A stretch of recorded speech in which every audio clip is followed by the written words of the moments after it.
Students, उम्मीद है आप सब खैरियत से होंगे।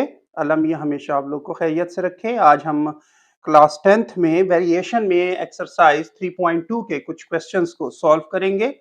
यानी ये एक्सरसाइज हम दो पार्ट्स में सॉल्व करेंगे। फर्स्ट पार्ट में कुछ क्वेश्चंस करेंगे और फिर सेकंड पार्ट में। इससे पहले कि मैं क्वेश्चंस को स्टार्ट करूं, आपसे रिक्वेस्ट है कि चैनल को शेयर ज़रूर किया करें और जो नए आने वाले हैं वो सब्सक्राइब ज़रूर करें चैनल को, और अगर आपको वीडियोस अच्छी लगती हैं तो लाइक भी ज़रूर करें। ओके, स्टार्ट करते हैं बेटे।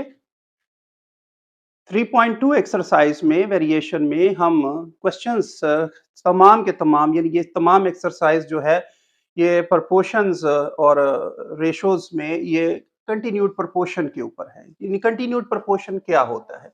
कंटिन्यूड प्रोपोर्शन बेसिकली प्रोपोर्शन की एक ऐसी टाइप है कि जिसमें आपके पास अगर तीन वैल्यूज हैं और वो आपको ये कह देता है कि तीन वैल्यूज पे ये कंटिन्यूड प्रोपोर्शन है, तो इसमें प्रोपोर्शनैलिटी यानी कंटिन्यूड प्रोपोर्शन में प्रोपोर्शनैलिटी कैसे बनेगी? आपके पास एक्स वाई जेड अगर कोई तीन टर्म्स हैं और वो कंटिन्यूड प्रोपोर्शन में है, तो आपके पास X ratio Y is equal to फिर आपके पास वाई रेशो जेड बनेगा, तो तब ये प्रोपोर्शनैलिटी बनेगी कंटिन्यूड में। ठीक है, यहाँ पे जो y है ये मीन प्रोपोर्शन है, x और z आपके पास एक्सट्रीम प्रोपोर्शन है। x और z आपके पास एक्सट्रीम में आएंगे। ओके बेटे, अब हम स्टार्ट करते हैं इसके क्वेश्चंस को, एक्सरसाइज के क्वेश्चंस को। तो क्वेश्चन नंबर 1 में कंटिन्यूड प्रोपोर्शन में आप पहला क्वेश्चन देखें तो क्वेश्चन में कहता है which of the following are in continued proportion. इसमें बताएं, ये मुख्तलिफ आपको कुछ तीन टाइप के क्वेश्चंस दे रहा है और इसमें कहता है कि बताएं कि कंटिन्यूड प्रोपोर्शन में कौन से इसमें वैल्यूज जो हैं बताई गई वैल्यूज एग्जिस्ट करती हैं। तो इसके लिए आसान सा हल है। मैंने जैसे आपको बोला कि आपके पास कंटिन्यूड प्रोपोर्शन में तीन वैल्यूज दी गई होंगी, जिसमें जो फर्स्ट और लास्ट वैल्यू होगी वो एक्सट्रीम वैल्यू होगी और जो दरमियान की यानी जो मिड की वैल्यू होगी वो आपके पास मीन कहलाएगा। तो मीन क्योंकि हमारे पास सिंगल वैल्यू है, तो जब हम मीन को लिखते हैं तो मीन तो दो जगह पे प्लेस होता है। ठीक है, तो हाँ, अगर हम इसको चेक करना चाहते हैं ये प्रोपोर्शनैलिटी है कि नहीं है, तो 4 ratio 12 is equal to 12 ratio 36 की हम अरेंजमेंट बना लेंगे, जिसमें जो 12 है ये 12 जो है ये मीन प्रोपोर्शंस में 2 टाइम्स हम लिखेंगे। ठीक है, तो इसमें हम प्रोडक्ट ऑफ एक्सट्रीम और प्रोडक्ट ऑफ मीन इक्वल होना चाहिए। तो जो वैल्यूज आपके पास होती हैं अगर वो प्रोपोर्शनैलिटी है तो उसमें product of extreme product of mean के इक्वल होना चाहिए। तो देखते हैं, product of extreme must equal to product of mean, तो वो प्रोडक्ट ऑफ मीन के इक्वल होगा, तो तब हम कहेंगे कि ये प्रोपोर्शनैलिटी है। तो प्रोपोर्शनैलिटी है, तीन वैल्यूज हैं तो कंटिन्यूड प्रोपोर्शन है। तो हम 4 को मल्टीप्लाई कर लेते हैं 36 के साथ और 12 को 12 के साथ मल्टीप्लाई कर लेते हैं। मीन मीन के साथ मल्टीप्लाई होगा, एक्सट्रीम एक्सट्रीम के साथ।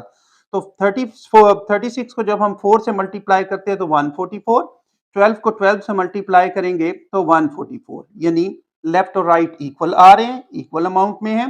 तो it is in continued proportion है। जी हाँ, ये कंटिन्यूड प्रोपोर्शन में एग्जिस्ट कर रही हैं वैल्यूज। ठीक है, सेकंड को भी इसी तरह से आप चेक कर लेंगे कि 3 ratio 12 is equal to 12 ratio 39। ठीक है, तो product of extreme product of mean कर लेंगे। Product of extreme is equal to product of mean कर लेंगे।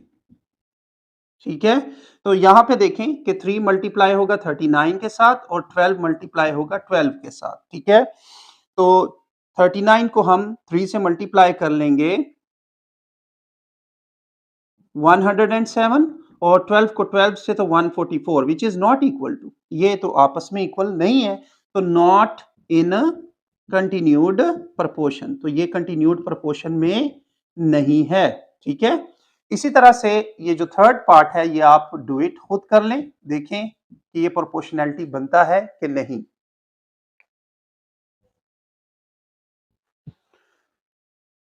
ओके बेटे, इसका सेकंड क्वेश्चन देखें। तो सेकंड क्वेश्चन में कहता है फाइंड द मीन प्रोपोर्शन। इसमें आपने फाइंड आउट करना है कि ये मीन प्रोपोर्शन है कि नहीं है। ओके, तो इसमें जो मीन प्रोपोर्शन है वो तो बिल्कुल नहीं है। हमारे पास जो 12 और 3 दिए गए हैं, यानी ये एक्सट्रीम है, ये एक्सट्रीम वैल्यूज हैं। ठीक है। तो मीन प्रोपोर्शन हमारे पास यहाँ पे मौजूद नहीं है, जिसको हम सपोज कर लेंगे x है, ठीक है। तो सोल्यूशन देखिए इसका, हम लेट करेंगे, let x be the mean proportion of 12 and 3। 12 और 3 का मीन प्रोपोर्शन हमने क्या कह दिया, x। तो इस तरह से जो हमारे पास प्रोपोर्शनैलिटी बनेगी 12 रेशो और हमने 3 को एक्सट्रीम में लिख दिया, इक्वल टू ये मीन की जगह क्या आपके पास आएगा, x और x, जो कि हमारे पास अननोन है। अब उसी तरह से हम प्रॉपर्टी यूज करेंगे, product of extreme is equal to product of mean. तो एक्सट्रीम जो है वो 12 मल्टीप्लाई 3, ठीक है, ये एक्सट्रीम वैल्यूज हैं, 12 और 3 मल्टीप्लाई होंगे, मीन वैल्यूज आपस में मल्टीप्लाई हो जाएंगी खुद से। तो x इंटू एक्स, 12 3 जार कितना बनता है 36, x into x x square. Now take square root on both sides, आप स्क्वायर रूट ले लें, 36 स्क्वायर रूट, x का भी आपने स्क्वायर रूट ले लिया, कैंसिल हो जाएगा। तो यहां से आपके पास x की वैल्यू क्या बनती है 6, यानी प्लस माइनस 6 आपके पास इसकी वैल्यू बनती है, जो कि एक्सट्रीम की जगह पे 6 आप सब्स्टिट्यूट करेंगे तो आपके पास ये प्रोपोर्शनैलिटी बनेगी। ओके, इसका नेक्स्ट क्वेश्चन नंबर 3 देखें, कहता है if 5, 15 and x are in continued proportion. तो इसका मतलब है ये मीन प्रोपोर्शन है, ये आपके पास एक्सट्रीम प्रोपोर्शंस है, ठीक है। तो हम सॉल्यूशन में क्या करेंगे, हम इसको लिख लेंगे प्रोपोर्शनैलिटी में 5 और x एक्सट्रीम की जगह पे हमने लिख लिए, मीन की जगह पे 15 2 टाइम्स लिख दिया जाएगा। अब उसी तरह से प्रोडक्ट ऑफ एक्सट्रीम और प्रोडक्ट ऑफ मीन की प्रॉपर्टी आप यूज कर लें, ठीक है। और यहाँ पे एक्सट्रीम जो है 5 और x मल्टीप्लाई हो जाएंगे, मीन 15 इंटू 15 मल्टीप्लाई हो जाएगा, ठीक है। अब यहाँ पे आपने क्या करना है, डिवाइड कर लें 5 ऑन बोथ साइड्स, ठीक है। तो 5 into x by 5 is equal to 15 into 15 by 5। 5 और 5 कैंसिल हो जाएंगे, तो 5 3 आर 15, ठीक है, 3 15 से मल्टीप्लाई कर लें तो x की वैल्यू आपके पास 45 बनती है। ओके बेटे, इसका क्वेश्चन नंबर 4 देखें। तो क्वेश्चन नंबर 4 में भी अगेन आपको क्वेश्चन नंबर 3 की तरह का ही एक क्वेश्चन परफॉर्म करने को कह रहा है कि 3x minus 1, 5 and 35 are in continued proportion. वो खुद कह रहा है ये कंटिन्यूड प्रोपोर्शन में है, तो इसमें x की वैल्यू को फाइंड करना है।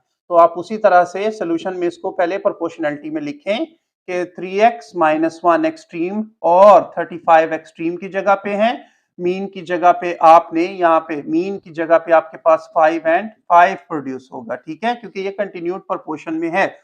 तो यहाँ पे प्रोडक्ट ऑफ मीन आप प्रॉपर्टी को यूज कर लें।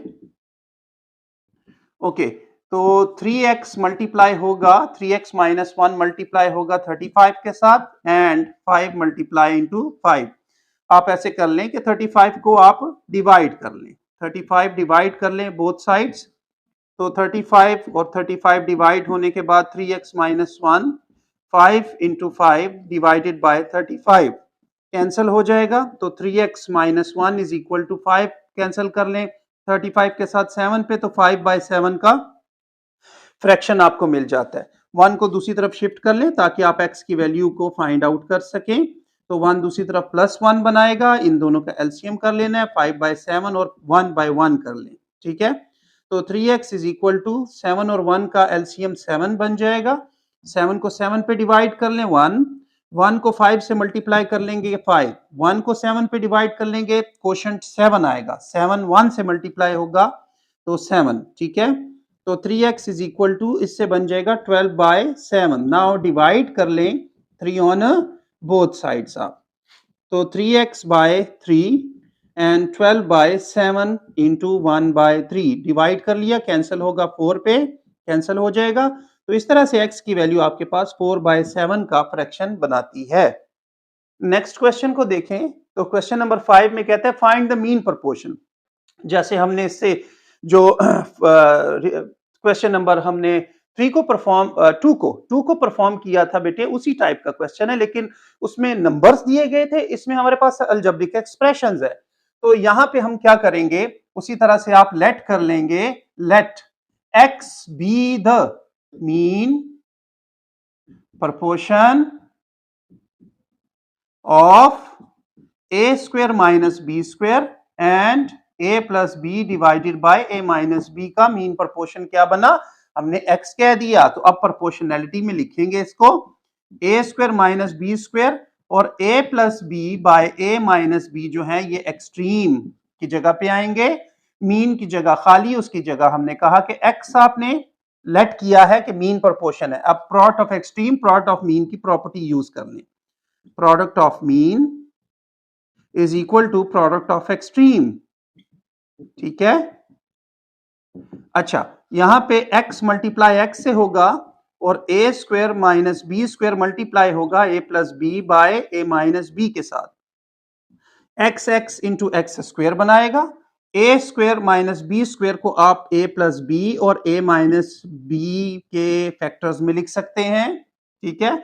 और a plus b by a minus b just as वैसे का वैसा, a माइनस बी से कैंसिल हो गया, x square is equal to a plus b का आपके पास बन गया 2 टाइम्स है तो whole square, now taking square root on both side, x square का स्क्वायर रूट ले लें, a प्लस बी का भी होल स्क्वायर का स्क्वायर रूट ले लें, ठीक है, कैंसिल हो जाएगा बोथ ऑफ साइड पे, x की वैल्यू आपके पास प्लस माइनस में a प्लस बी प्रोड्यूस होगी, तो आपके पास जो मीन प्रोपोर्शन आया वो a प्लस बी होगा। अब इस क्वेश्चन को देखें तो इस क्वेश्चन को परफॉर्म करने से पहले मैं आपको कुछ प्रोपोर्शनैलिटी की प्रॉपर्टीज बताता हूं कि प्रोपोर्शनैलिटी की प्रॉपर्टीज क्या है। ओके बेटे, ये कुछ प्रॉपर्टीज हैं, जैसे प्रॉपर्टी नंबर 1 मैं इसको बोल देता हूं कि इफ आपके पास अगर a by B is equal to c by D कोई वैल्यूज प्रोपोर्शनैलिटी में है तो इसमें एक प्रॉपर्टी है जिसको हम कहते हैं कि इनवर्टेंडो प्रॉपर्टी, ठीक है, इनवर्टेंडो प्रॉपर्टी। इनवर्टेंडो प्रॉपर्टी में क्या होगा, इनवर्टेंडो प्रॉपर्टी इन्वर्ट कर लेंगे, ठीक है, तो ये b बाई ए और ये d बाई सी कहलाएगा, तो इसको हम कहेंगे ये इनवर्टेंडो प्रॉपर्टी है, यानी इसको रेसिप्रोकल कर लिया बोथ साइड, तो b बाई ए और c बाई डी इन्वर्ट हुए किसके, a बाई बी और c बाई डी के, इसको हम कहेंगे इनवर्टेंडो प्रॉपर्टी।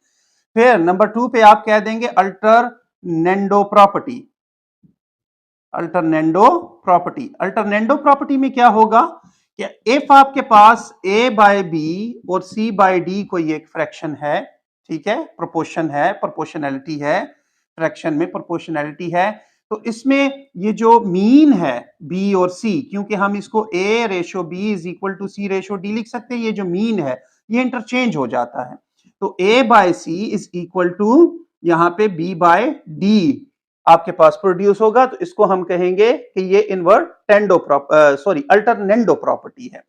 थर्ड प्रॉपर्टी जो बहुत ज्यादा यूज होगी आगे के क्वेश्चंस में, ये क्वेश्चन भी इसी प्रॉपर्टी से यूज होगा, जिसको हम कहते हैं componendo and dividendo property, componendo and dividendo property. इसमें क्या होगा, इफ आपके पास a by B is equal to c by D कोई एक प्रोपोर्शन है, तो इसमें हम क्या कहते हैं, कंपोनेंडो का मतलब यहां पे होगा कि a और b जो हैं न्यूमिनेटर में आप इन दोनों को, न्यूमिनेटर और डिनोमिनेटर को आप न्यूमिनेटर में, होल न्यूमिनेटर में प्लस कर लेंगे और इन्हीं दोनों को a और b को ऊपर प्लस किया, इसको नीचे माइनस कर लेंगे डिनोमिनेटर में, होल डिनोमिनेटर में। सिमिलरली जो प्रॉपर्टी यहां यूज की है वो यहां भी यूज करेंगे, c और d, d डिनोमिनेटर न्यूमिनेटर के साथ न्यूमिनेटर में प्लस हो जाएगा और वही डिनोमिनेटर में माइनस हो जाएगा, तो इसको हम कहते हैं कंपोनेंडो डिवाइडेंडो प्रॉपर्टी, जो कि एक्सेसिवली यूज होती हैं कहां पे, प्रोपोर्शंस में, ठीक है, तो इस प्रॉपर्टी को हम यूज करेंगे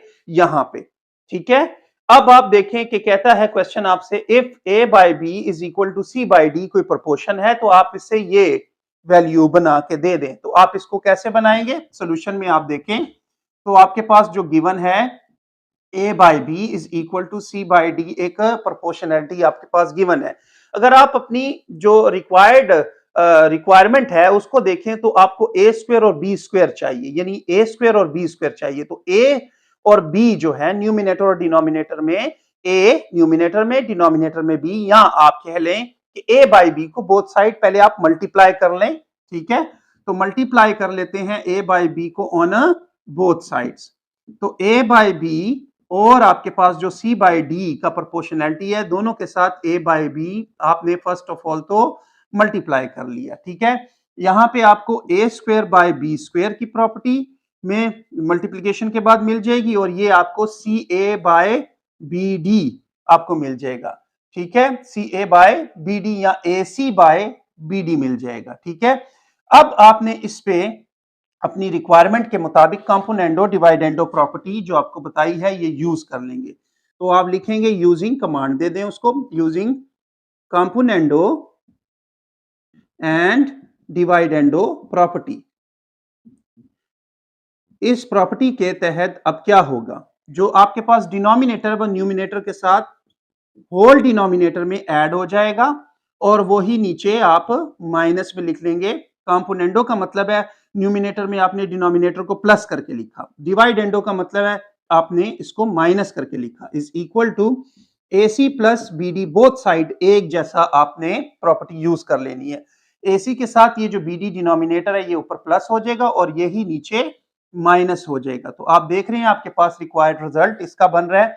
तो आप इसकी लेफ्ट हैंड साइड को इस तरफ AC plus BD divided by AC minus BD and A square plus B square divided by A square minus B square use कर लेंगे, ठीक है। तो ये आपके पास रिक्वायर्ड रिजल्ट प्रोड्यूस कर देगा। उम्मीद है बेटे ये प्रोपोर्शन में आपको इन तमाम क्वेश्चंस की अच्छी तरह से समझ आई होगी। रिमेनिंग इसी एक्सरसाइज के कुछ रिमेनिंग क्वेश्चंस मैं अगली वीडियो में आपके पास लेके आता हूं। Thank you so much.